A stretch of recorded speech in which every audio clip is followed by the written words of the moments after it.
हाथे शोभै छै गदा या तलवार। हाँ हाँ मैया के हाथे शोभै छै भाला या तलवार। सातो बहिन झूला झूलै निमिया के डार।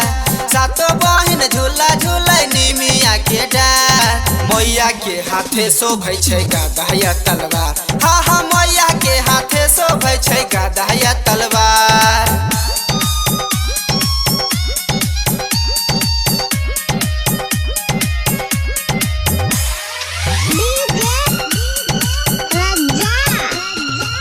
राक्षस के मारे में छै मैया के हाथ हो।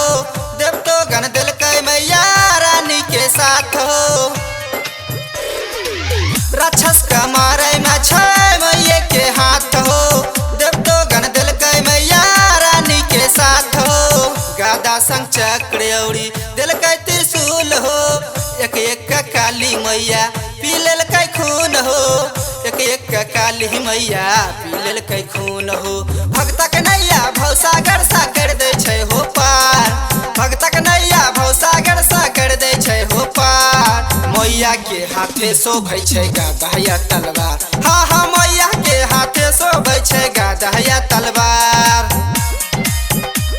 Presented by Andaz Music Jamalpur।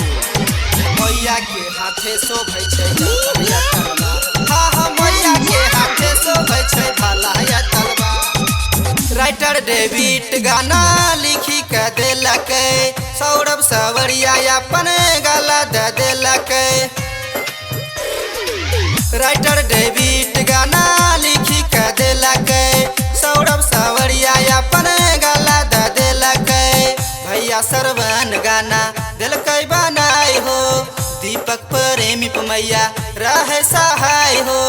दीपक प्रेमी मैया रहे सहाय हो।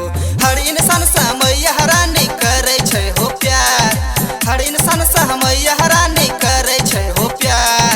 मैया के हाथे शोभै छै गदा या तलवार। हाँ हाँ मैया के हाथे शोभै छै भाला या तलवार। दुर्गे मैया महिषासुर के गिरै न छै मार। दुर्गे मैया महिषासुर के गिरै न छै मार। मैया के हाथे शोभै छै गदा या तलवार। हाँ हाँ मैया के हाथे शोभै छै भाला या तलवार। Presented by Andaz Music Jamalpur।